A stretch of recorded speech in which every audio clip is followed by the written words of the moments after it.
After annihilating Huang Dong-su, system notifications rang out, declaring that his strength had increased and that he had leveled up. Suho considered the situation, reflecting that Huang Dong-su had managed to recall his past life even without a shadow key. From this, he concluded that Dong-su's hatred toward his father must have been profound. With that thought, Suho turned his attention to the possibility of turning him into a shadow soldier and sought Beru's opinion. Beru responded with unwavering devotion, expressing that serving his monarch was an honor. At the same time, Beru reflected privately on the nature of shadow soldiers. To him, becoming one was akin to punishment, a state where even after death, one was bound to fight as a loyal soldier. Though they retained their sense of self and could make judgments and act independently, shadow equipment merely carried imbued power. It resembled a condition where only the body's karma remained, even after the soul had departed. Suho raised his hand and issued the command to arise. Shadows swirled around Dong-su's body, but a system message appeared, notifying that the shadow extraction had failed, leaving only 2 attempts remaining. Suho observed the reaction closely and concluded that Dong-su was resisting, just as expected. He gave the command again, but the extraction failed once more. The system notified him that only 1 attempt remained. Beru reacted with anger, furiously condemning Dong-su for daring to resist the young monarch despite being nothing more than a lowly soldier. Suho then placed his hand on Dong-su's abdomen and acknowledged that this resistance must be Dong-su's final act of defiance. He allowed that resistance, recognizing the depth of Dong-su's rage and hatred, yet made it clear that he had no intention of understanding someone he regarded as a villain. In that moment, Suho's only need was strength, and he resolved to claim it by force if necessary for the sake of the world. With that resolve, Suho issued the command once more. This time, the extraction succeeded. Outside, a car came to a halt in front of the ruined, abandoned building. 2 hunters stepped out and hurried toward the scene, Jong-in and Woo Jim-chul. Jong-in identified the building as the site where the explosion had occurred. Jim-chul noted that it was close to Suho's house and urged haste, fearing that Suho might already be engaged in battle with the intruder. He recalled that contact had been lost after the alarm went off at Suho's house and pointed out the hole in the wall as undeniable evidence of an intruder. As they arrived, Suho called out to them, expressing mild surprise at their presence and recognizing that the Hunters Association had likely been notified as well. Jim-chul, filled with concern, confirmed that Suho was safe and urgently asked what had happened and where the intruder was. Suho revealed that the intruder had been Huang Dong-su. Jim-chul recognized the name immediately, confirming that it was indeed the S-rank hunter. Suho stated that the situation had been close, but was now completely resolved. Jim-chul hesitated, beginning to question whether Dong-su had been killed. Suho affirmed it with a calm certainty. A faint smile formed on his face as his arm remained wrapped in Dong-su's shadow, now manifested in the form of a gauntlet. Elsewhere, outside the Hunters Association, a large crowd of hunters waited for their turn to be evaluated after awakening. Many among them were left disappointed, realizing that their ranks fell short of their expectations. Some lamented receiving only a D rank despite awakening, while others tried to console them by suggesting that even such ranks could still secure work, such as mining, without necessarily taking on gate-related duties. Among the crowd stood Kim Pansuk, an unemployed awakener who assessed the ongoing results with growing anticipation. He counted 4 D ranks and 2 B ranks so far and felt a rising sense of expectation. Deep down, he believed the moment for a standout result had finally come. He did not aim unrealistically high, hoping neither for an S rank nor dramatic life changes, but quietly wished for at least an A rank or even a B rank to emerge. The receptionist called for the next person to prepare for measurement. Excitement built within Pansuk as he realized his turn was approaching, placing his hopes on the outcome of the person ahead of him, wishing that individual would not turn out to be another disappointment. The receptionist then called Sung Suho forward. Suho stepped in, complying with a faint sense of awkwardness. Watching him, Pansuk assumed that Suho would likely turn out to be nothing more than an E rank. Moments later, the results were announced. Kim Pansuk was declared an E-rank hunter. At the same time, Sung Suho was revealed to be Korea's newest S-rank hunter. Reporters were stunned as flashes erupted around Suho, capturing the moment. The crowd broke into loud murmurs, astonished to learn that he was a reawakened hunter. Recognition spread quickly as some identified him as the hero of the Jisun prison incident, while others seized the moment as a major scoop. Questions were fired at him, pressing him to share how it felt to rise to S rank. Overwhelmed by the sudden attention and praise, Suho responded with a shy laugh. From above, within the Hunters Association, Woo Jimchul observed the scene and acknowledged that Suho had now reached S rank, just as promised. Choi Jong-in responded with calm certainty, noting that this outcome had always been expected. Baek Yoon-ho reflected that given Suho's rate of growth, reaching the level of a national hunter might happen in an instant. Jong-in then turned his thoughts toward the future, recognizing that this achievement marked the foundation of a much larger plan. He considered the path ahead, driving back all remaining field-type dungeons across Korea, uniting the remaining guilds, and ultimately bringing together hunters across the world. Even as he thought about undertaking all of this for Sung Jinwoo, he found it difficult to grasp how long such an endeavor would take. Baek Yoon-ho pointed out the looming threat, recognizing that while they and Suho worked toward this goal, the apostles of Itarim would not remain idle. Jimchul added that the illegal substance known as star powder, or star fragments, continued to evolve and spread despite the association's ban. It seemed as though their enemies were fully aware of the association's movements, slipping through their efforts with unsettling precision. Considering the possibility that these enemies were hiding close by, concealing their identities, he realized they would need to begin narrowing down who they could truly trust. The thought settled heavily in his mind as he acknowledged that their enemy was far more cunning than they had imagined. Outside, Dojin silently observed the scene as reporters surrounded Sung Suho. Without drawing any attention, he disappeared as quietly as he had appeared, leaving no trace behind. Deep within a forest, a portal swirled as Dojin arrived at its entrance. He stepped forward and the portal sealed shut behind him. Inside, the corpse of a beast lay sprawled across the ground, while his followers carved into it, slicing and piercing its flesh with their blades. Dojin ordered them to stop and gather. At once they ceased their actions and bowed before him. Dojin reflected internally that after Lee Min-sung, even A-rank hunters could no longer resist the influence of the star fragments. Yet the fragments were still imperfect, lacking the refinement needed to convert an S-rank into a believer. He considered how, ever since Sung Suho had become an S-rank hunter, his sphere of influence had expanded rapidly. Suho had begun recruiting other hunter guilds, and was now proposing what he described as a territory conquest game, where victory would belong to the side with the stronger awakened forces. With Suho gathering all of Korea's S-rank hunters, focusing solely on creating believers within Korea would serve no purpose. Within his thoughts, Dojin weighed his chances in a direct confrontation instead of playing along with the game. Given Suho's immeasurable growth rate, even deploying all his believers might not be enough to secure victory. His mind turned toward the arrival of the fourth fragment. At some point, the authority of darkness he sought had begun gravitating towards Sung Suho. He desired victory in this game above all else, craving the power of the fourth fragment and even the fifth, determined to claim that power for himself, no matter the cost. His thoughts were abruptly interrupted as a young woman called out to him. She approached with visible relief, recognizing him as Hunter Park Dojin and expressing disbelief at encountering him within a dungeon. She explained that she had been separated from her party and felt fortunate to have found him, asking if she could accompany him for a while. Before she could finish, Dojin moved. A beam of light shot from his hand, piercing through her eye and dropping her lifeless body to the ground. Dojin stated coldly that the dungeon belonged to the Reaper Guild, and that no outsider had the right to enter, demanding to know her identity. Despite her fatal wound, the woman responded, acknowledging his sharp instincts. Her body began to change. As it transformed, she remarked that his sudden attack lacked even the most basic courtesy, questioning whether he had been raised without manners. She then addressed him not only as Hunter Park Dojin, but as an apostle of the Itarim. Dojin flinched slightly and demanded her identity once more. Her body reconstructed itself as insects crawled across her form. With a seductive smile, she introduced herself as Arsha, describing herself as a resident of this world, and stated that she had come with a proposal for him. Dojin frowned, questioning how she had discovered his identity. Arsha explained that it had been a coincidence. While investigating the origin of the stimulant known as Stardust, she had traced it back to its distributor, Lee Min-sung. During that process, she uncovered the existence of someone referred to as the Apostle of the Itarim. She noted that her subordinates specialized in gathering information. At that moment, several insects flew toward Dojin. In an instant, Dojin's subordinates moved. They slashed through Arsha, severing her hands and stabbing into her face. Yet something was wrong. Her body regenerated rapidly, restoring itself as if the damage meant nothing. Arsha remained calm, stating that attacking her was pointless, since what stood before him was merely a clone. She recognized recognized that he feared she might expose his identity, but assured him that she had no such intention, claiming instead that she had come to help. She then produced a fragment and presented it as proof. She explained that it enhanced the star fragments circulating in the market and suggested that with it, even an S-rank awakener could be brainwashed. Dojin accepted the fragment and examined it carefully. Within his thoughts, he observed that the soul fire within the fragment burned stronger, yet remained more stable. Realizing that stabilizing such a complex spell required exceptional ability, Arsha leaned closer and proposed a deal. She offered to supply him with enhanced star fragments from that point forward, asking in return that they join forces to take down Suho and the Monarch of Shadows. Dojin questioned her motives, asking why she would help him despite him being an invader of this world. Arsha dismissed his rigid thinking, questioning whether being from this world meant she had to stand on its side. Dojin pressed further, refusing to let the matter go. He pointed out that if she had truly intended to help, she could have intervened while Lee Min-sung was still alive. Arsha responded with a smirk, remarking that she disliked excessive questioning. She asserted that choosing sides was entirely her decision, and that she would naturally align with whatever benefited her. She revealed that she, like Suho, was a descendant of a monarch, but had concluded that she could not coexist with him, the descendant of the Monarch of Shadows. Dojin considered her words, and questioned whether that meant she possessed abilities similar to Suho. Arsha clarified that she did not wield shadow authority, but possessed a different kind of power. To demonstrate, she acted. The beast that had previously lain dead suddenly rose again, letting out a low growl. Dojin turned toward it, questioning whether they had not already killed all of them. The revived beast lunged forward, charging at him with its claws bared. Before it could reach him, Dojin's followers intercepted it and cut it down once more. Arsha then revealed that as a descendant of the plague, she possessed the ability to reanimate in such a manner. She suggested that their interests aligned, invoking the idea that the enemy of one's enemy could become an ally. Moments later, Arsha departed through the dungeon portal, where her subordinates were already waiting for her. Pia rushed forward with excitement, calling out to Arsha as she returned and eagerly asking how the negotiation with the Apostle of the Atarim had gone. Arsha answered calmly that he had agreed to help. Pia's excitement surged as she expressed her admiration, declaring that she had expected nothing less. Arsha acknowledged the praise with quiet ease. At heart, Arsha reflected on Park Dojin, the Apostle of the Atarim. She noted that all she had truly done was answer his questions about the world, and he had agreed to cooperate more easily than she had anticipated. It seemed natural to her, considering that the Monarch of Shadows stood as an obstacle to his goals. Dismissing any lingering doubt, she concluded that the system must have its reasons for issuing such directives. At that moment, a system message appeared, presenting a quest. It declared that the Monarch of Shadows was an obstacle on her path to becoming a monarch, and instructed her to form an alliance with the Apostle of the Atarim. The reward promised was the unlocking of the next stage on the path to becoming a monarch. Arsha recognized that little time remained for descendants like her to ascend and become monarchs. Meanwhile, within a housing society, a tense negotiation unfolded. A representative from the Fame Guild approached Lee Yunsuk, presenting what he described as their best offer, and requesting that he join their forces for an A-rank gate raid. Yunsuk responded firmly, reiterating that he did not participate in raids of A-rank or higher. The guild representative pushed back, insisting that refusing such an opportunity was a waste of his S-rank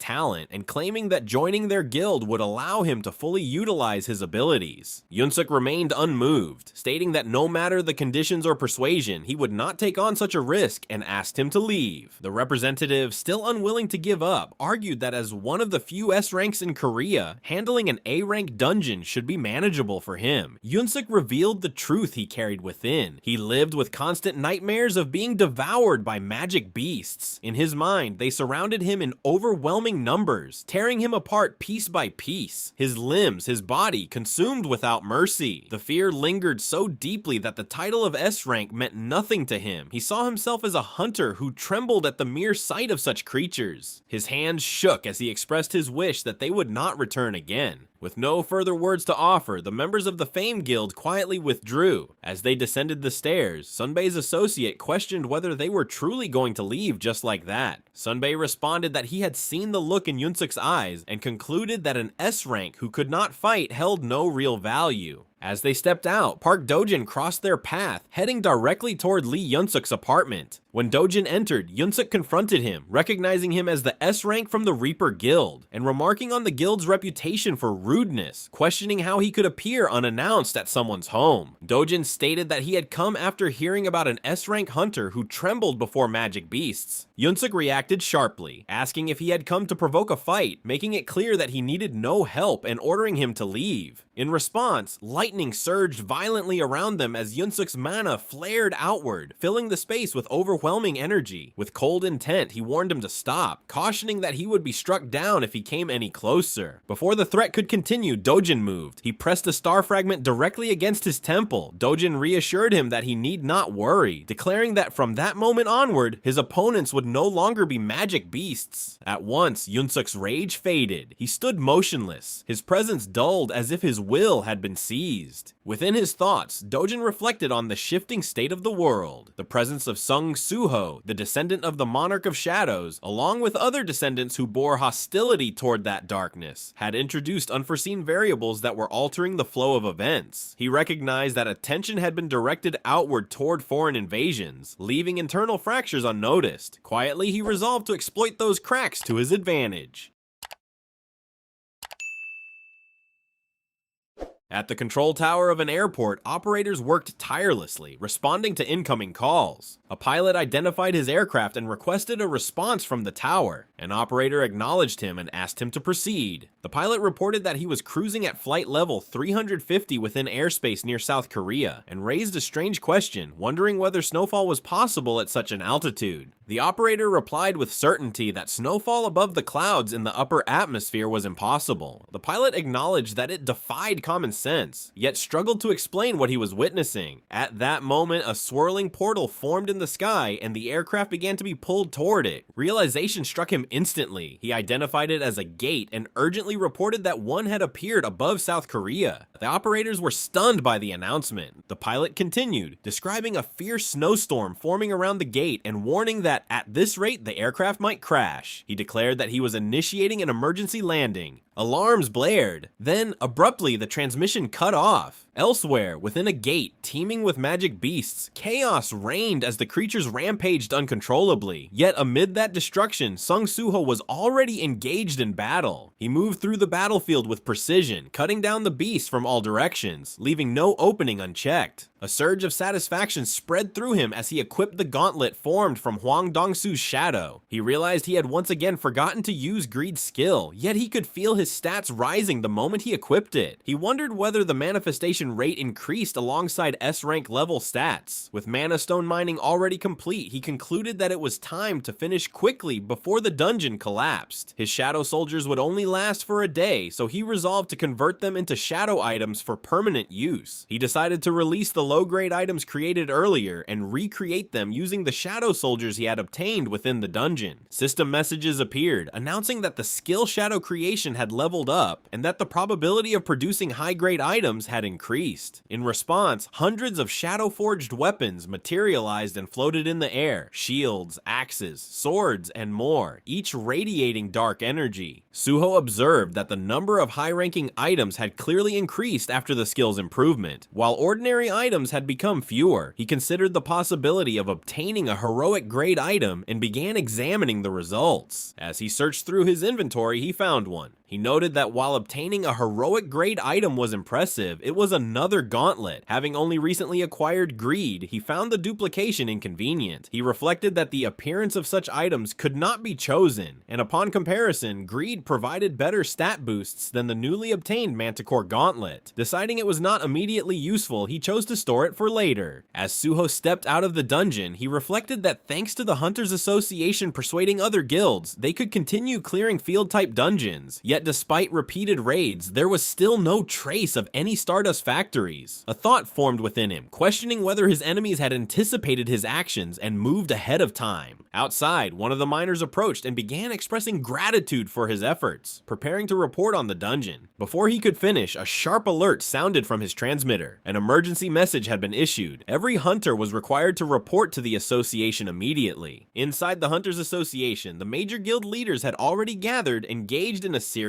discussion. Park Jong-soo, an A-rank hunter representing the Knights Guild, stood among them and quietly noted that he was the only A rank present in a room filled with far more powerful figures. Baek Yoonho, leader of the White Tiger Guild, addressed the room, stating that everyone already knew the reason for their assembly. Choi Jong-in, leader of the Hunters Guild, recognized that it was likely due to the gate that had appeared above Korea. Lim Taegyu, leader of the Reaper Guild, considered whether the discussion would revolve around determining ownership of that gate. Ma Dongwook, leader of the Fame Guild, responded with confidence, declaring that his guild intended to claim it. He then shifted the topic, bringing up news that Lim Taegyu had recruited the S-rank hunter Lee Yunsuk, expressing both surprise and curiosity about how it had been accomplished after their own failed attempts. Lim Taegyu clarified that it had not been his doing, but rather the work of Hunter Park Dojin, attributing it to fortune within his guild. Their conversation came to an abrupt halt as Sung Suho entered the room. Suho apologized for his late arrival, explaining that he had just finished clearing a field-type dungeon before coming. Ma Dongwook and Park Jongsu immediately recognized an opportunity, their attention sharpening at the sight of an unaffiliated S-rank hunter. Dongwook greeted him enthusiastically, addressing him with familiarity. Suho appeared slightly confused by the title, noting that he was not a coach. Jongsu stepped forward with an offer, pointing out that Suho was still unaffiliated and proposing that he join the Knights Guild, promising the best possible treatment. Dongwook followed quickly, extending an invitation to the Fame Guild as well. Choi Jong-in observed the situation with faint amusement, finding it strikingly familiar. Suho responded with gratitude but declined both offers firmly, stating that he had no intention of joining any guild. The two guild leaders were visibly disappointed by yet another rejection. Suho then took a seat beside Jong-in. As he looked around, he realized that he was the only unaffiliated hunter in the room. A thought surfaced within him, considering whether forming his own guild might be necessary if he intended to recruit others effectively. Moments later, Woo Jimchul, the president of the Hunters Association, entered the room alongside his associate, drawing the gathering into focus. Ma Dongwook addressed Woo Jimchul as he entered, remarking on his late arrival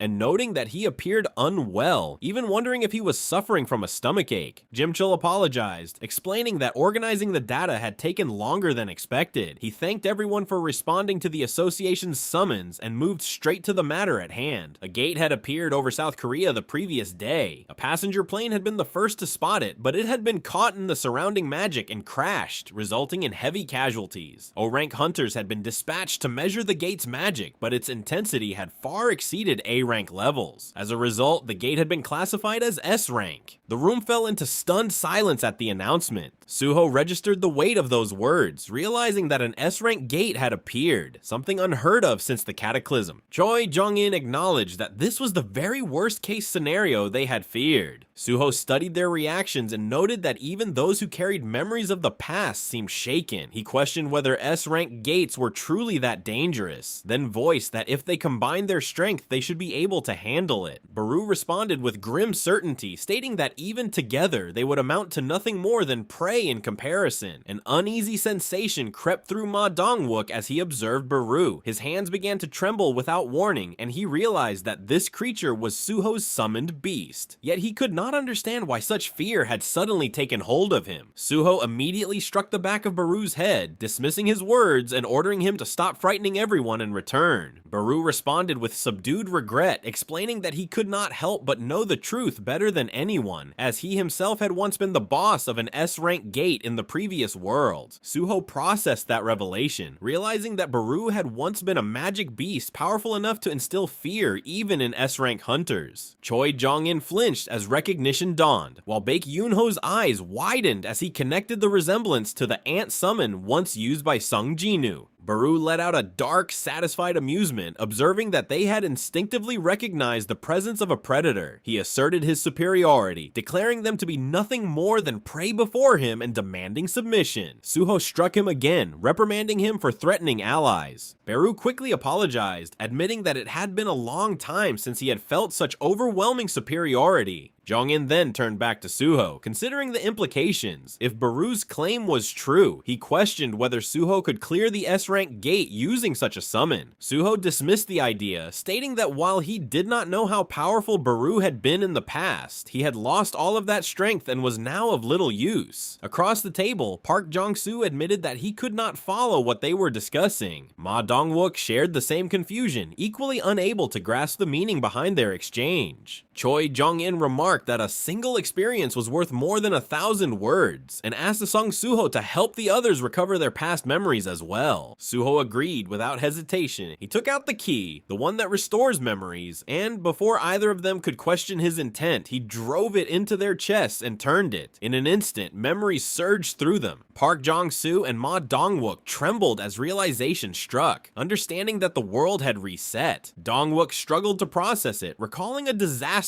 on the scale of Jeju Island, and realizing that an S-rank gate of similar magnitude meant facing a monster of that level. Woo Jim-chul explained that a dungeon break occurs 7 days after a gate appears. If such a break were to happen from the S-rank gate above Seoul, the resulting destruction would be beyond control. Jong-soo questioned whether a mid-air dungeon break would cause the magic beasts to fall to their deaths as soon as they emerged. Jim-chul clarified that the association had already investigated that possibility. They had confirmed that the gate's altitude was steadily decreasing since its appearance. At this rate, by the 7th day, when the dungeon break would occur, it would be positioned directly above the center of Seoul. Jong-soo grasped the implication and realized that there was no alternative. They would have to clear it before that point. Baek Yoon-ho reflected silently, recognizing the cruel timing. While they were meant to confront external enemies like the Itarim, they were already struggling against an S-rank gate. Observing Suho's strength, especially after defeating Hwang Dong-soo, he acknowledged that Suho had the potential to surpass them all. A quiet sense of helplessness settled within him, as he realized that if things continued this way, they might only become a burden. Lim Taegyu spoke, recalling that in the previous world, subjugating an S-rank dungeon had only been possible because of Sung Jinwoo's presence. Jong-in echoed that thought, wishing that Sung Jinwoo were there now. Suho sensed the rising anxiety in the room. Beru advised him not to shoulder too much responsibility, explaining that when his former liege had defeated him, he had been at a far higher level than Suho currently was. Suho fell into deep thought. He considered that if his father's level had been higher, then perhaps overcoming such a threat now might be impossible for him. Yet that conclusion did not settle within him. The idea of impossibility no longer held the same weight. He recognized that everyone present felt the absence of his father. Whether prepared or not, an S-rank gate had appeared, and if left unresolved, it would lead to failure and destruction. He began searching within himself, trying to determine what he, distinct from his father, could do in this moment. He pushed himself to find an answer, refusing to remain still. At that moment, a system notification appeared before his eyes. A quest had arrived, its objective clear. Mobilize everything the player could to clear the S-rank gate in the sky. Suho paused, taken aback by the message. Then suddenly he felt a hand rest on his shoulder. Startled, he turned around, but there was no one there. The door remained closed, and not even a shadow lingered in the room. Choi Jong-in called out to him, noticing the shift in his expression. Suho reflected quietly that the system's message seemed to point him inward, suggesting that the answer lay within himself. Suho turned toward Baek Yoon-ho and asked whether he was a brawler-type hunter like himself. Baek Yoon-ho confirmed that he was. A realization struck Suho. He recalled something he had obtained from a field-type dungeon and quickly searched through his inventory. Upon finding it, he considered its name and settled on one that matched Baek Yoon-ho's identity.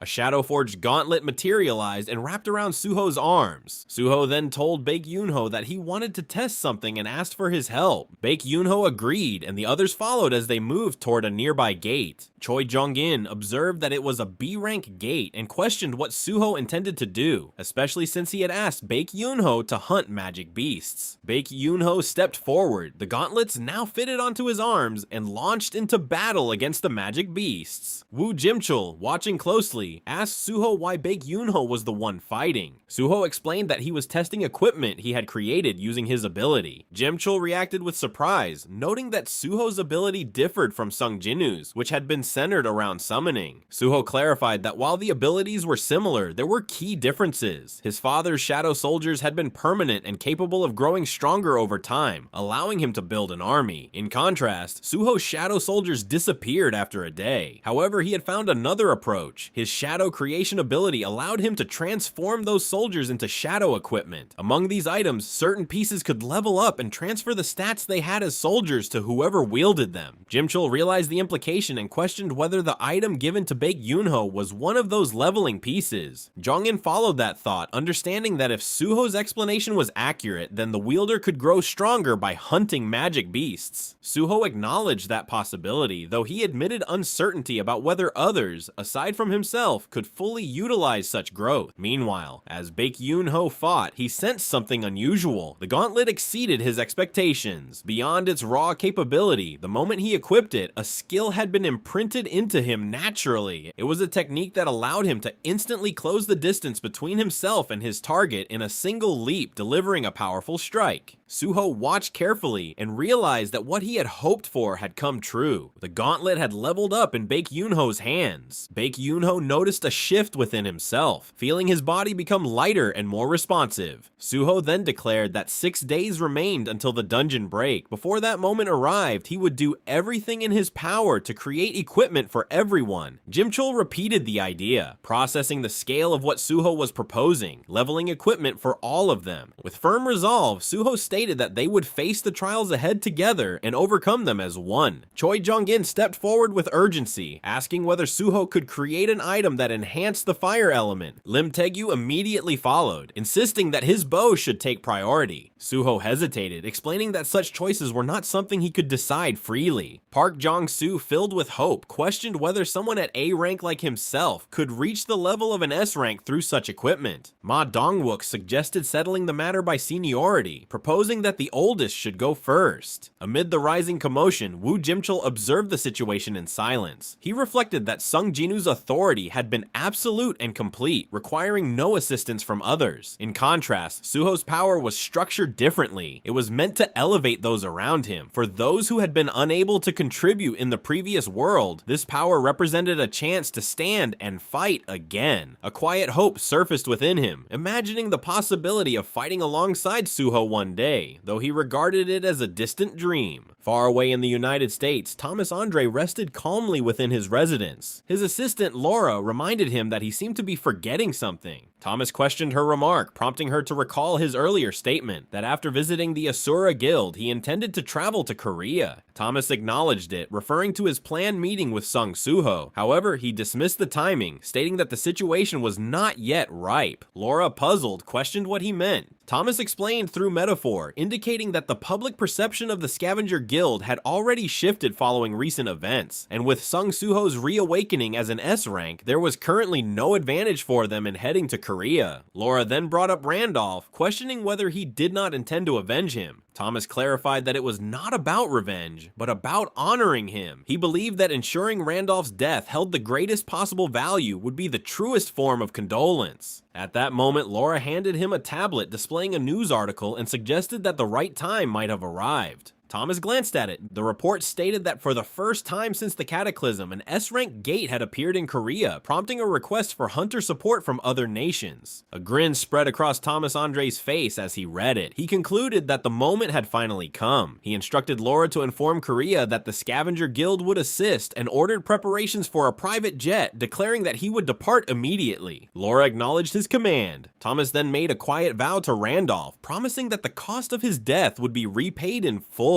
Meanwhile, back in Korea, Suho focused on preparing equipment for the upcoming raid. He created a bracelet and presented it to Choi Jong-in, naming it Torch. Choi Jong-in accepted the bracelet with gratitude. Within, he reflected that the leveling equipment Suho had created for him would allow him to grow stronger by hunting magic beasts. He then asked Suho whether creating such equipment for multiple hunters had placed too much strain on him. Suho insisted that he was fine, explaining that he had already prepared equipment for all the hunters present earlier, yet his body betrayed him. He trembled visibly. Jong-in observed this carefully, realizing that Suho was far from fine. Beru also took note, recognizing the truth behind Suho's condition. He understood that Suho had been relentlessly hunting magic beasts day and night to produce heroic-grade equipment. In the little time left, he had continued completing Ammut's daily quests, sustaining himself only with potions and taking no rest for 2 entire days. Jong-in processed this quietly, realizing recognizing that Suho had pushed himself to such extremes to keep his promise. A firm resolve formed within him to ensure that those efforts would not go to waste. Suho then stated that the only task left was to deliver a gauntlet to Chairman Woo Jim-chul. Jong-in offered to accompany him to the Hunters Association. Suho attempted to refuse, but Jong-in explained that he had business there as well, mentioning that Thomas Andre was scheduled to visit. Suho recognized the name immediately, recalling that Thomas Andre was a national-level hunter from the United States. Together, they headed toward the Hunters Association. Outside the chairman's office, a large group had already gathered. Suho observed the crowd, recognizing that they were likely members of the Scavenger Guild led by Thomas Andre. A thought formed within him, recalling that this was the same guild that had attacked them in the Pyramid Dungeon to claim its rewards. He questioned whether they would now be participating in the S-rank gate operation. Jong-in asked Suho to wait outside before entering the office. Inside, Woo Jim-chul greeted him as he arrived. As Jong-in took his seat, Jim-chul introduced him as the leader of Korea's raid party. Jong-in formally introduced himself. Thomas Andre acknowledged him with calm confidence, implying that his own introduction was unnecessary. Jong-in observed him closely, recognizing the overwhelming presence of the strongest hunter in the United States. Laura then began outlining the Scavenger Guild's conditions for assisting in the S-rank gate. They demanded exclusive involvement, prohibiting support from any other country, and required 80% of the gate's rewards. Jim-chul reacted sharply, stunned by the demand and recognizing it as outright exploitation. Thomas Andre countered with a grin, framing the offer as reasonable. He pointed out that Korea had already acknowledged its inability to clear the gate alone by seeking external help. Compared to the catastrophic damage a dungeon break would cause, he argued, their terms were a small price to pay. Jong-in recognized the underlying intent, concluding that this was less a negotiation and more a calculated threat. Jim-chul responded firmly, explaining that Korea had requested support only because they could not yet gauge the difficulty of the S-rank gate. He pointed out that 2 additional S-rank hunters had recently joined their side, making the Scavenger Guild's conditions unreasonable. With that, he declared their intention to withdraw the request and seek assistance from other countries instead. Thomas Andre remained unfazed. He shifted the discussion, asking whether they were aware of the incident that had occurred in the field-type dungeon in Egypt. He stated that the Scavenger Guild had lost an elite member, Randolph, along with several others in that event. The Ashura Guild had also been present, along with a Korean hunters party. Because of that incident, rumors had begun circulating that the Scavenger Guild had fallen behind the Asura Guild in reputation. He revealed that he had personally gone to the Asura Guild to restore that standing, and through one of their members, he had learned the name of the Korean hunter involved. Laura supplied the name, Sung Suho. At that, both Jong-in and Woo Jim-chul were visibly shaken. Thomas acknowledged the name, connecting Suho to Randolph's death. He then presented his terms with chilling clarity. If Korea refused the offer, they would be required to compensate the Scavenger Guild for their losses, placing value on the life of an S-rank hunter. Alternatively, he suggested that the so-called ultimate hunter leading Korea's raid party could attempt to stop him. Jong-in felt a wave of unease and steadied himself. He recognized that with the threat of the Apostles of Itarim and the S-rank gate already looming, provoking hostility from the Scavenger Guild would only worsen their situation and burden Suho further. At that moment, raised voices erupted outside the room. Suho's frustration had surfaced as he confronted the Scavenger Guild members blocking his path. His anger was clear as he dismissed their behavior, seeing through their intentions. The exchange escalated as they tried to restrain him, but he warned them to step aside while he still held back. Ignoring their resistance, Suho forced his way forward. Inside the room, Thomas Andre's expression hardened as his gaze locked onto Suho. Jong-in and Jim-chul, on the other hand, felt a surge of concern at his sudden entrance. Suho apologized briefly for barging in, acknowledging that he would accept any consequences for his actions later. Without effort, he shrugged off the Scavenger Guild members who had tried to hold him back, sending them aside as he stepped fully into the room. Facing Thomas Andre directly, Suho addressed him. He recognized him as the national-level hunter of the United States and made a counter-offer. Instead of negotiating percentages, he proposed that whoever claimed the rewards inside the gate first would take everything. If the Scavenger Guild truly believed themselves superior, then securing more than 80% should be easily within their reach. A heavy silence followed. Dread settled over Jongin and Jimchul as they realized the weight of Suho's bold proposal. Thomas Andre rose from his seat and stepped closer to Suho, a grin spreading across his face as he challenged him, questioning what Suho would do if he were beaten down on the spot. Suho remained completely unfazed. He pointed out that such an action would only leave the Scavenger Guild with a disgraceful reputation, traveling all the way to Korea merely to cause trouble. His gaze sharpened as he pushed back, questioning the confidence behind Thomas's assumption that he would lose. Thomas's expression darkened. He removed his sunglasses as anger flared, addressing Suho with open hostility. The tension between them surged, shaking everyone present, but before it could escalate further, the situation was brought under control. The following day, Woo Jimchul convened a meeting in the conference room to begin the S-rank raid briefing. He explained that the gate hovering over Seoul's airspace presented a critical problem due to the nature of dungeons interfering with machinery. Entering the gate via aircraft would leave no reliable way to escape afterward. However, there was one advantage. The gate's altitude was steadily decreasing. As it approached the dungeon break, it would descend low enough to be visible from the ground. Jimchul outlined the plan. Hunters would board an aircraft piloted by someone capable of handling it and enter the gate at the right moment. After entering, they would land within the dungeon using a safety mechanism, defeat the boss within a single day, and return safely once the gate descended further. Unease spread among the hunters as murmurs filled the room. The difficulty of even entering the gate weighed heavily on them, and doubts arose about whether defeating an S-rank boss within a single day was truly possible. Thomas Andre then spoke, cutting through the discussion. He declared that the Scavenger Guild would not be joining forces with the Korean hunters, and would instead enter the gate separately. Jimchul reacted immediately, emphasizing that such a raid required unity and that all participants should cooperate. Thomas dismissed the concern, reminding them that the competition had been proposed by the Korean side. Since the resources inside the gate were limited, they would compete for them. He then questioned Suho's absence, suggesting mockingly that he might have fled out of fear. Jimchul reflected quietly, recognizing that Suho had likely drawn Thomas Andre's hostility from the confrontation the previous day, which had only barely been contained. At that moment, a voice clarified that Suho was currently engaged in a raid. Thomas responded with disdain, criticizing Suho for overworking himself and implying that he lacked the experience of a seasoned hunter. He then turned his attention to the speaker and demanded to know his identity. The man introduced himself as Park Dojin. Thomas acknowledged the name, recognizing him as the hunter who had risen to S rank around the same time as Sung Suho. Dojin greeted Thomas Andre with composed respect, acknowledging the honor of meeting a national level hunter. Thomas responded with interest, remarking that Dojin showed promise. Unlike Sung Suho, he extended an offer,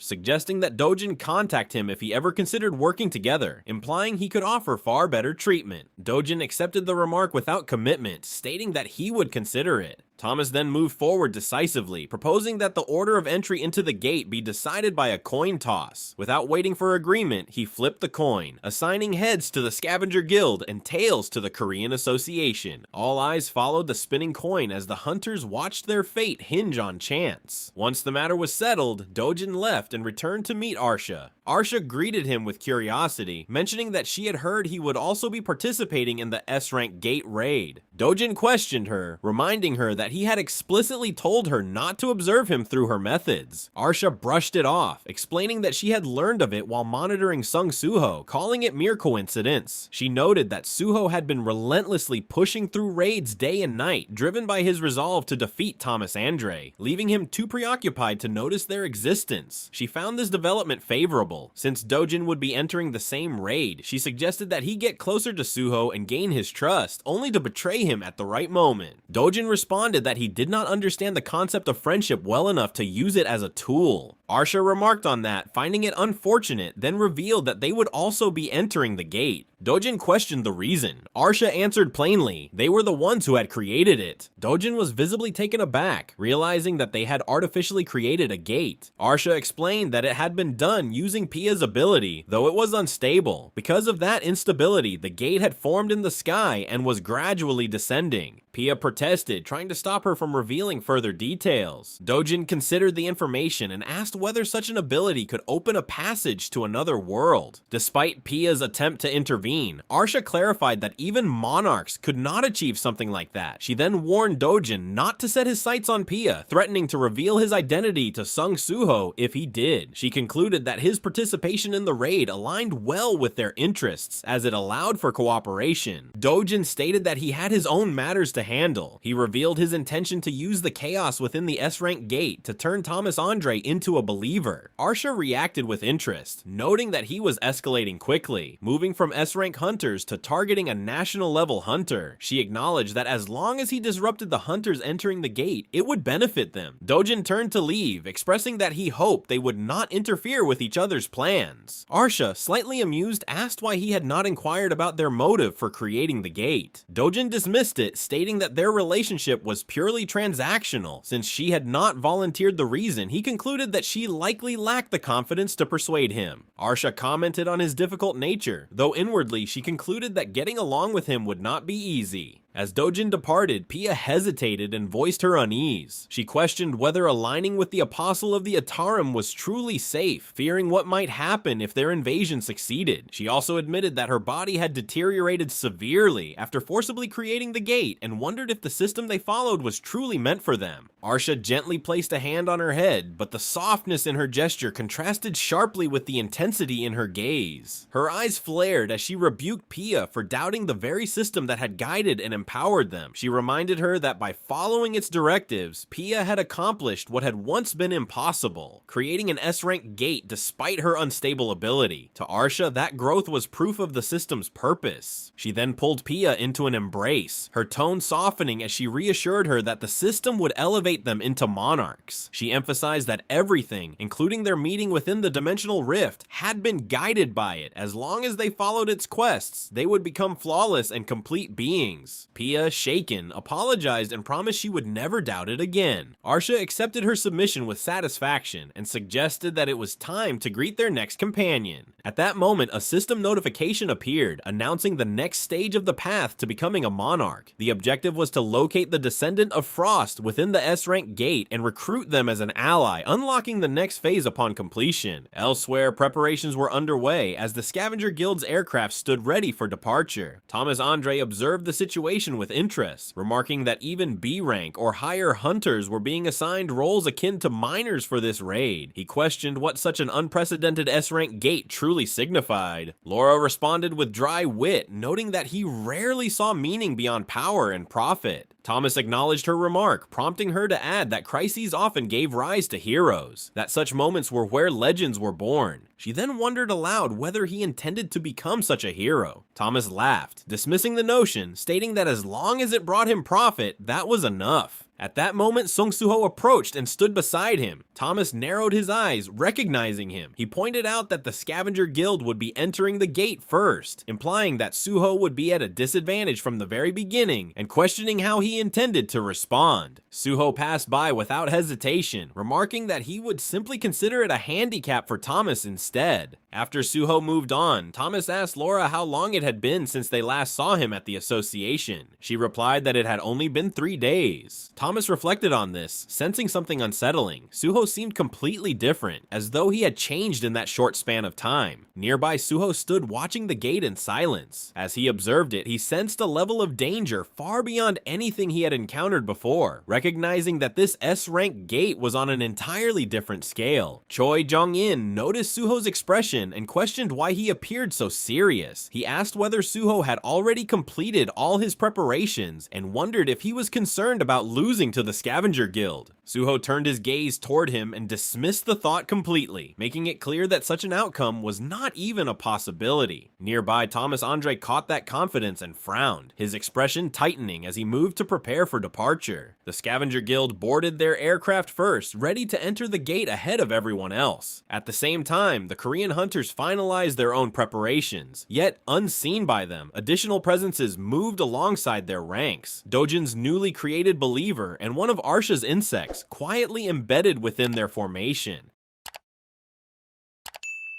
As the aircraft approached the gate, Song Suho fell into deep thought, his mind weighed down by concern. Park Dojin noticed the tension in him and recognized his unease. Suho admitted that he was worried the Scavenger Guild might secure all the rewards in advance, having entered first. Deep within, Suho was shaken by the thought of Thomas Andre, unable to believe that the order of entry into an S-rank raid had been decided by something as trivial as a coin flip during his absence. Dojin remained composed, stating that regardless of anxiety or timing, the outcome would not change. Suho accepted this, acknowledging that anyone successfully clearing the S-rank dungeon would still be a positive outcome. Baekho reassured him, pointing out that the Scavenger Guild would require a separate mining team, whereas Suho's summons provided a decisive advantage in that regard. Hearing this, Suho felt a flicker of confidence return. Quietly observing, Dojin sensed a distinct change. Compared to a week earlier, Suho's mana had clearly grown stronger. It was not just Suho, every Korean hunter present seemed to have experienced a similar increase. Internally, Dojin considered the possibility that this change stemmed from the weapons Suho had distributed. Suho then took out a piece of equipment and offered it to Dojin, realizing he had not yet given him an item. He explained that it was a shadow item he had obtained the previous day, and presented it as a gesture of gratitude for Dojin overlooking the Jisan prison incident. Dojin hesitated, mentioning what he had heard about the item being created through Suho's ability, expressing concern about potential implications for his personal life. Suho firmly dismissed the concern, assuring him that the item carried no surveillance or hidden function, while also making it clear that Dojin was free to refuse if uncertain. At that moment, Dojin recalled his earlier conversation with Arsha, where she had emphasized how even the notion of friendship could be used as an advantage. After considering this, he chose to accept the item and put on the bracelet, deciding to make practical use of it. Suho expressed his determination for the raid to succeed, directing that resolve toward Dojin as well. Soon after, Jong-in called for everyone to remain focused, announcing that they were about to enter the gate. As the aircraft crossed into the dungeon, an immense valley of snow-covered mountains unfolded before them, its scale far exceeding expectations. The sheer size of the environment stirred doubt among the hunters about whether it could even be cleared within a single day. At that moment, the aircraft's engine began to fail. Jong-in confirmed that this was expected. The airplane had lost power and would not remain airborne for long. He instructed everyone to board the prepared safety capsules and ready themselves for parachute deployment. At the same time, he reminded them that while clearing the S-rank dungeon was the primary objective, the formation of this party itself would serve as the foundation for a greater war in the future, urging them to combine their strength to overcome the trial. In response, every hunter aboard affirmed their readiness in unison. Dojin watched the situation unfold before shifting his gaze toward Lee Yun-suk, delivering a subtle signal. Within his mind, he regarded the assembled party as one meant to oppose him and concluded that their intentions would not succeed easily, as their very existence posed a hindrance to his own pursuits. A spark of light emerged from Yun-suk's hand as it dropped downward, gradually expanding into a radiant glow. Suho caught a glimpse of it and his eyes widened in horror. In the next instant, it detonated. The explosion tore through the aircraft, blasting it apart and reducing it to rubble. From below, members of the Scavenger Guild witnessed the destruction and reported that the Korean team's airplane had exploded. Thomas Andre observed the scene with interest, remarking internally on the sheer flashiness of the entrance as he began to leave. When questioned about departing so soon, he dismissed any concern, reasoning that S-rank awakeners would not be killed by something like that and urging his subordinates to stop wasting time and prepare for the raid. Amid the howling snowstorm, Suho's eyes slowly opened. What surrounded him was complete devastation. He processed the sudden explosion with disbelief, unable to understand how such an event could have occurred. Assessing the aftermath, he realized that everyone had been scattered. However, upon confirming that the shadow items remained intact, he concluded that the others were likely safe. He considered searching for them using shadow soldiers, but weighed it against the delay it would cause. Since they had already entered later than the scavengers, further delay would only worsen their position. Thinking it through, he trusted that Choi Jong-in, the raid leader, would regroup the others and begin the operation. Given that most of the participating hunters were seasoned veterans, he judged that they would not require his assistance. With that conclusion, he decided to act alone. Suho immediately dashed forward toward the mountain peak, identifying the snow-covered summit as the most probable location of the dungeon's boss. However, the moment he attempted to climb, the ice beneath him shattered, and fragments of rock rock began to collapse down around him. He abruptly halted as the ground erupted without warning. Looking down, he realized that magic beasts had been concealed beneath the surface. Without hesitation, he equipped his gauntlet and charged forward, recognizing them as his first opponents within the S-rank dungeon. His fist struck down with force, smashing into the head of a magic beast as blood burst from its mouth. A sharp sense of exhilaration spread within him as he moved toward another target, marking the true beginning of the raid. Far away, within a cave nestled between the mountains, a child knelt in prayer before a massive statue of ice holding a trident, the imposing figure of the Frost Monarch. As his descendant, the child turned her thoughts toward her grandfather, wondering how they would proceed from here. She understood that Cha-Cha would soon leave the village, and when that time came, the responsibility of leading everyone as the village's elder would fall upon her. A quiet doubt surfaced within her, questioning whether she could truly lead on her own. In a village where only children remained after all the adults had departed, an envoy of the heavens had once descended upon them, arriving on a flying dragon known as Blackwing. That moment had marked their first encounter with Cha-Cha. Under Cha-Cha's care, the ice elves had managed to survive the dangers of the snowfield, and over time, everyone in the village had come to follow her. Eventually, Cha-Cha had become indispensable to their lives. Yet whenever Cha-Cha spoke of the world she belonged to, a deep unease stirred inside the child. It reminded her that Cha-Cha would one day leave this place, and when that moment arrived, she would stand as the eldest, bearing the full weight of responsibility for everyone. Her thoughts were abruptly shattered by a piercing howl. A magic beast lunged at her, its massive form closing in as it extended its arms toward her. For a brief instant, her eyes trembled in shock as she recognized it as an ice mountain giant, a creature that should not have been there. But she refused to let fear take hold. She evaded the incoming strike, her gaze sharpening as resolve rose deep within her, deciding that she would kill the giants. Before she could strike with her dagger, another giant emerged from the shadows and drove a powerful punch into the attacking beast's face. She froze in astonishment, unable to comprehend why they would turn on their own kind. Then her attention shifted as an unfamiliar voice reached her ears. Suho noted that he had not expected one to escape, while Beru observed that the creatures were cunning, abandoning their pack and fleeing when the situation turned against them. Suho acknowledged that he would need to pay closer attention to prevent them from slipping away. In that instant, the child propelled herself forward like a missile, cutting through the shadow soldiers. Within her mind, she concluded that the man before her was the reason the Ice Mountain Giant had left its habitat, and resolved that he had to be eliminated to preserve the balance of the snowfield. As her dagger descended, Suho blocked it effortlessly with his gauntlet. He frowned, questioning whether she too was a magic beast. The shadow of an ice giant advanced toward her, forcing her to slide back defensively. Suho stepped past his soldier and studied her closely, realizing that the ice elf appeared very young. A conflicted thought surfaced within him, unsettled by the fact that the opponent before him took the form of a child. The child rolled past him and launched an attack from behind, but Suho remained unmoved. He found himself in a difficult position. In a swift motion, he twisted his body, seized her arm, and drove her down to the ground, restraining her completely. He made it clear that he had no desire to kill her, offering to let her go if she agreed to stop attacking him, assuming, of course, that communication between them was possible. The child pleaded helplessly for her life, apologizing for attacking him as fear overtook her. She revealed that she had somewhere she needed to return to and that countless younger siblings depended on her. Panic filled her as she begged to be released. Beru reacted with admiration, remarking that even a small child trembled in fear before Suho, finding it impressive how increasingly intimidating he had become. Suho dismissed him and considered what might calm her. Searching through his inventory, he took out some chocolates. With a gentle motion, he patted her head and offered them to her, encouraging her to stop crying. The child accepted them with visible relief and began to explain her situation. From her words, Suho understood that she was an ice elf living within the dungeon. She had been returning after paying respects at her grandfather's grave and had attacked him in an attempt to protect it. He then asked for her name, learning that she was called Circa, while introducing himself as Sung Suho. Circa struggled to pronounce his name, repeating it clumsily. Deep down, Suho realized she was simply having difficulty articulating it. He explained that he was a hunter who had come to clear the dungeon, and and that although he had arrived with comrades, they had all been scattered. When Circa questioned what a hunter was, Suho clarified that while it might sound like someone who hunted magic beasts, he fought in order to protect humans. Circa responded with bright enthusiasm, declaring that they were the same. As an ice elf hunter, she too fought for the sake of her younger siblings. Suho confirmed that she was caring for them, and she explained that she was the eldest in her village. Before Cha-Cha had appeared, she had been responsible for looking after the younger ones on her own. The mention of that name caught Suho's attention, and he briefly assumed she might be referring to a boss. However, Circa described Cha-Cha as a being who had suddenly fallen from the sky into their village after all the adults had disappeared. Though of a different species, Cha-Cha was powerful and protected the ice elves. She described Cha-Cha as warm and comforting when embraced, with black wings and a keen sense of smell. Hearing this, Suho grew uncertain. Internally, he compared the description to a magic beast like the manticore he had recently encountered. Since this being had appeared after the dungeon's formation, he reasoned that it was likely not the boss. With that conclusion, Suho stated that he was in a hurry and prepared to leave, acknowledging that it had been a pleasant encounter. Circa called out to stop him, pointing out that he could produce delicious food from thin air, and insisting that if he stayed with them, her village would no longer have anything to fear. Suho apologized, making it clear that he was too busy to go with her. Refusing to give up, Circa asked if there was truly no way for him to stay. Suho remained firm in his refusal. With resolve hardening within her, Circa drew her dagger. She accepted that if he would not come willingly, she had no choice. Though it pained her, she prepared to betray someone who had helped her, believing that if she could take his ability back with her, her younger siblings would not starve even after Cha-Cha left the village. Suho understood her desperation. In a swift motion, he struck her dagger, shattering it instantly. He acknowledged that she was not the only one driven by urgency. He too was desperate and had already resolved that anyone who stood in his way would not be spared, regardless of who they were. Yet instead of continuing the confrontation, he reached into his inventory and brought out boxes of chocolates, along with food and drinks, placing them in her hands. He told her to take them and let him go, apologizing for not being able to accompany her. Someone precious to him was at stake, and he could not afford to delay. With that, he prepared to leave. As he turned away, a thought lingered within him, uneasy about sending such a young child back alone through the dangerous mountain. He briefly considered attaching a shadow to watch over her. Circa, still shaken, questioned why he had spared her life despite her attempts to kill him. Suho answered plainly that killing her would not sit well with him. She herself was in need of protection, yet she continued to struggle on her own for the sake of her younger siblings. He expressed regret that he could not do more for her. With that, he left. Securing the boxes behind her back with a rope, Circa began making her way back. As she walked, her thoughts lingered on him. He had spared her despite her hostility and had even shared his food. Though she could not fully understand him, she felt that he was a warm-hearted adult, someone who reminded her of Cha-Cha. Her thoughts were interrupted by an unfamiliar voice calling out to her. She turned to see Arsha and her companions. Arsha explained that they were searching for something and asked if Circa knew anything about it. Circa wondered if they were the comrades Suho had mentioned and asked if they were looking for him. Arsha, confused by the name, clarified that they were not searching for anyone called Ho-Ho. Instead, they were looking for the descendants of the Frost Monarch and asked if she knew where such a being might be found. Circa associated the title with her grandfather. Arsha dismissed the idea of the Frost Monarch having a granddaughter at first, but then quickly reconsidered, realizing that Circa must be the heir destined to succeed the monarch. Circa was taken aback by the claim. Arsha revealed that they too were heirs of a monarch, beings born to inherit such power, and invited Circa to join them as a fellow monarch. Circa turned to leave, a sense of urgency rising within her as she realized that this person was neither Suho's comrade nor a warm-hearted adult. She decided she had to escape. Arsha clicked her tongue, accepting that persuasion had failed. Before Circa could move further, she abruptly halted. A black parasite burst out from the frozen ground and coiled around her body, restraining her completely. Arsha stated that the quest only required the descendant of Frost, and that convincing her was unnecessary. Choosing a more forceful approach, she declared that Circa would either join them willingly or be taken regardless. Elsewhere in the dungeon, the raiding party unleashed overwhelming force against the magic beasts. Equipped with the items provided by Suho, their strength had risen significantly, surpassing that of their enemies. Choi Jong-in led the charge, and alongside the others, they annihilated every beast in their path. Dongwook, impressed, acknowledged Jong-in's overwhelming capability, realizing that they barely needed to intervene. Jong-in, however, pointed out that one enemy still remained. Eager to engage, Dongwook stepped forward, his shield enlarged through the equipment's enhancement and cut through the approaching magic beast with force. Jong-soo followed, activating his equipment to boost his physical abilities. With a single decisive strike, he brought down another beast, astonished at his own performance within an S-rank dungeon. Dongwook recognized that the results of their special training, combined with Suho's equipment, were clearly paying off, noting that the situation was nearing completion. Baek-ho observed that the scavenger guild had advanced deeper into the dungeon ahead of them. Jong-in responded immediately, urging everyone to move faster. Jong-soo acknowledged Jong-in's leadership, noting that it had allowed them to regroup quickly, but raised concern about the 4 hunters who remained separated. Jong-in dismissed the concern, reasoning that Suho had likely chosen to move independently due to his awareness of the scavenger guild. Given the independent nature of the Reaper Guild, he expected them to act separately as well. Since all parties shared the same destination, the boss room, they would inevitably encounter each other as they advanced. With that in mind, he directed their focus toward their true competition, the scavenger guild led by the national level hunter Thomas Andre, declaring their intent to confront them directly. Meanwhile, the scavenger guild advanced steadily through the mountains under their leader's command. High atop a cliff, the Reaper Guild silently observed their movements. Within his mind, Dojin fixed his attention on Thomas Andre. He recognized that acquiring the power of a national-level hunter and using it to obtain S-rank abilities could allow him to initiate a war or even sacrifice some to create a miracle. He discreetly pulled out a star fragment from his sleeve, manifesting a bow. Using the fragment as an arrow, he prepared to strike Thomas Andre and turn him into a believer. At that moment, Lim Taegyu appeared behind him, cautioning him against attacking other guilds, even within the context of a competition. Startled, Dojin quickly concealed the star fragment back within his sleeve. Lim Taegyu stated firmly that he could not overlook such actions from a guildmaster, and questioned why Dojin was not regrouping with the rest of the party. Dojin claimed that he had coincidentally encountered the scavenger guild at his landing point and had been shadowing them in hopes of taking their rewards. Taegyu rejected the explanation, revealing that he had been observing Dojin from the moment he landed. He pointed out the inconsistency in his claim and directly accused him of orchestrating the aircraft's explosion using Lee Yunsuk's ability, demanding to know what the two of them were plotting. Dojin acknowledged Taegyu's perception, recognizing the sharp instincts of a ranger. He remarked that matters would have proceeded smoothly if Taegyu had remained silent, referencing Lee Min-sung as an example. Taegyu's eyes widened at the implication, caught off guard by what he had just heard. Dojin dismissed the situation coldly, noting that while Taegyu was not a national level hunter, he was still an S rank, concluding that settling for the next best option would suffice. In that instant, Yunsuk moved with blinding speed and appeared directly behind Taegyu, while Dojin drew out a star fragment. Elsewhere, Arsha held Circa firmly in her grasp. She produced a star fragment, intending to embed it into Circa's body, stating that doing so would eliminate the need for further conversation with the Frost Descendant. Pia mocked Circa, calling her foolish for not listening. Bound and overwhelmed, Circa struggled to understand their intentions. All she had wanted was to protect her younger siblings. Fear and desperation surged within her as she called out for Cha-Cha and her grandfather. As Arsha moved to force the fragment into her, Circa let out a scream. At that very moment, a massive shadow surged forth, tearing apart the parasite coiled around her and shattering the fragment before it could take hold. Circa gasped, recognizing the presence as one of Suho's shadow summons. Arsha froze in shock, realizing that Circa had already come into contact with the shadow's descendant. Pia, shaken, understood what that meant. He was coming. Arsha quickly assessed the situation, concluding that they had no spare star fragments and that she had no intention of fighting the shadow's descendant, even if it meant defying their contract with the Atarim. She decided they would abduct Circa and retreat, entrusting the next move to Granga. Freed but shaken, Circa's fear hardened into resolve. This time, she refused to be careless. Those who had threatened her would not be spared, and she resolved to kill them all. Granga stepped forward and seized Circa by the head. In response, a shadow soldier clenched its fist and charged, but Granga drew his battle axe and cleaved straight through it from the head, while maintaining his grip on her. Holding her by the hair, he restrained her as Arsha leaned in and warned her to stay quiet, threatening harm if she continued to resist. Just as they prepared to escape, a powerful presence pressed down on them. When they turned, they saw a shadow leap from the cliff and descend directly toward them. Suho landed before them, his gaze sharp and unyielding as he demanded to know who they were and where they were trying to take the child. He immediately closed the distance and struck Granga with a devastating blow. Granga attempted to defend with his battle axe, but the impact forced the weapon back into his own head, sending him skidding several steps before coming to a halt. Recovering, he yanked the axe free and charged once more. Seizing the opening, Arsha grabbed Circa and attempted to escape alongside Pia. Pia panicked as the clash between Suho and Granga intensified, but Arsha ordered her to prepare the gate without delay. Within her mind, Arsha assessed the situation. Based on the combat power they had previously measured through their surveillance, she believed Suho would not be able to suppress Granga easily. As long as Granga held him back, they could escape with the air of frost. But the plan collapsed. Suho's voice cut sharply through the freezing air, halting their movement. Behind them, Granga had already fallen to his knees, blood pouring from his wounds. Suho advanced, his tone turning cold as he ordered them to release the child. Pia stared in disbelief, unable to comprehend that Granga had been defeated so quickly. Arsha, however, recognized that the growth of the Shadow's descendant had far exceeded their expectations. Tears welled in Circa's eyes as she called out to Suho. Arsha responded by immobilizing her. A parasite slithered toward Circa's neck and struck, rendering her unconscious in an instant as she collapsed into Arsha's arms. Suho reacted immediately, alarm rising as he called out to her. Arsha remained composed, explaining that she had merely put the Frost Descendant to sleep temporarily. At those words, Suho's eyes widened. A realization formed within him as he processed her statement. If Circa was truly the descendant of the Monarch of Frost, then these individuals clearly knew of such existences, and that could only mean something far more significant was unfolding. Suho questioned her directly, asking if they were survivors of the War of the Monarchs. Arsha dismissed the wording, explaining that they were not merely survivors, but beings born from that war itself, revealing that all three of them were descendants of monarchs. The revelation caught Suho off guard. At that moment, Granga, who had been down moments earlier, surged back into motion and swung his battle axe from behind. Suho intercepted the strike with his gauntlets, and within his mind, he registered the impossibility of it. Both of Granga's arms should have already been broken. From the opposite side, Arsha launched her attack, her fist infused with swarming parasites and insects. The impact erupted like a sonic blast, overwhelming the snowy mountain's cape with its force. She declared that she would join the fight, emphasizing that they needed to buy time until Pia could open the gate. Just then, a system message flashed across Suho's vision, a quest to seek out the Monarch's descendants and recruit them as companions. The message continued, declaring that the denizens of the Shadow Dungeon would not acknowledge him as its master if he remained weak, and that he must survive for the required time to prove himself. Suho realized that the quest had been updated, recognizing that encountering other descendants here was no coincidence. Beru welcomed the development, noting that finding 3 of the descendants had now become easier. Suho, however, understood that they would not willingly become companions. Beru's response was simple: force them until they had no choice. As Granga charged again, Suho retaliated, carving through his flesh from multiple angles. At the same time, Arsha lunged in from the other side, extending her arms as the parasite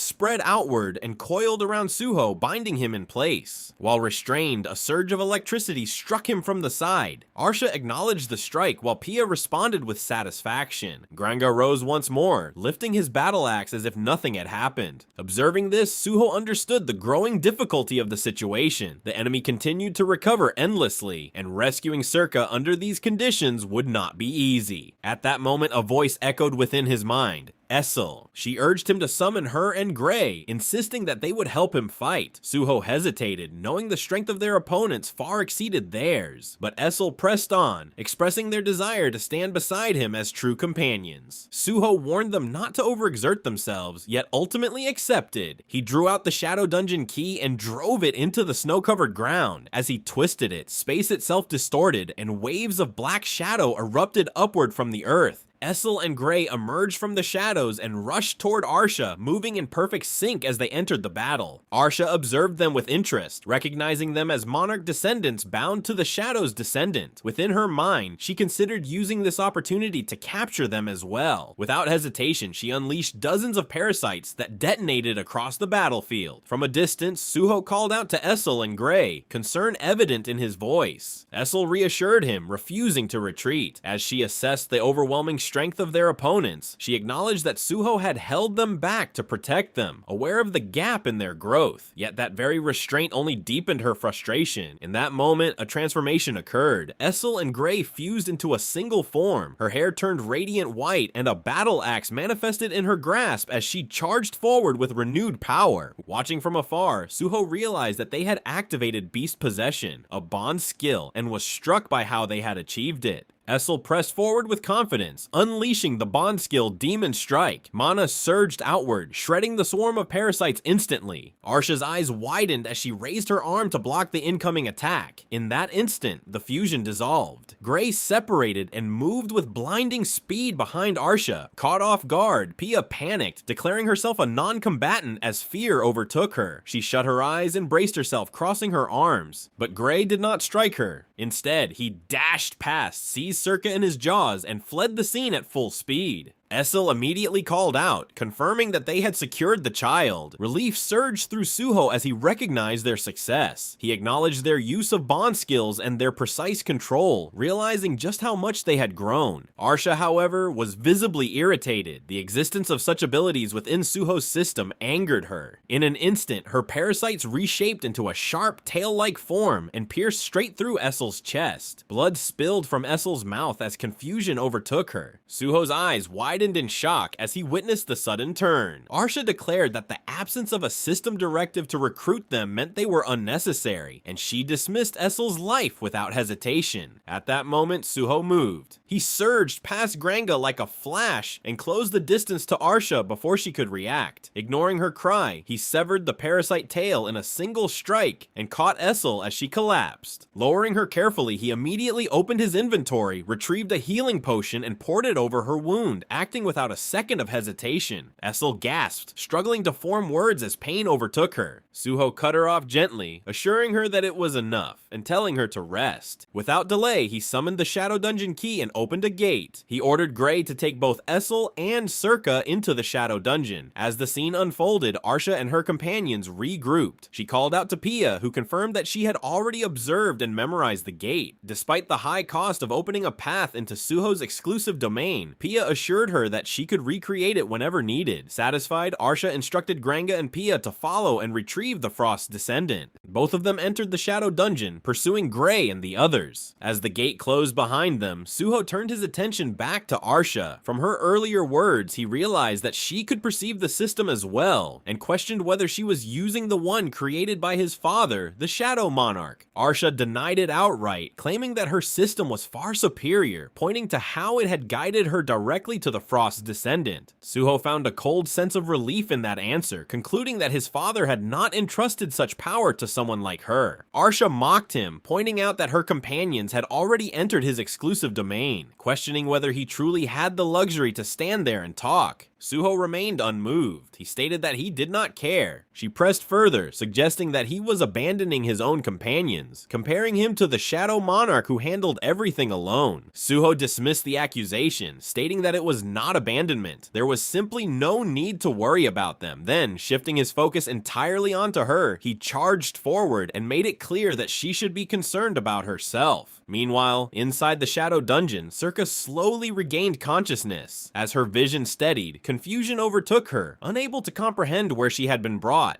Nearby, Gray stood guard, low growls rumbling from him as Granga and Pia entered the domain. Recognizing them, Circa realized they were the same individuals who had attempted to abduct her earlier. Then, a deep, untamed voice echoed across the space. The voice demanded an answer, warning that their lives depended on how they responded. It questioned whether they were responsible for leaving the demon woman in such a state. A wave of dread washed over Granga and Pia as their eyes lifted toward the source. Perched atop a towering structure sat a humanoid beast, its presence overwhelming. It was Ammut, the master of the Iron Body technique and one of Suho's companions. Thanks for watching. Like, share, and subscribe if you enjoyed it. Until next time, happy watching.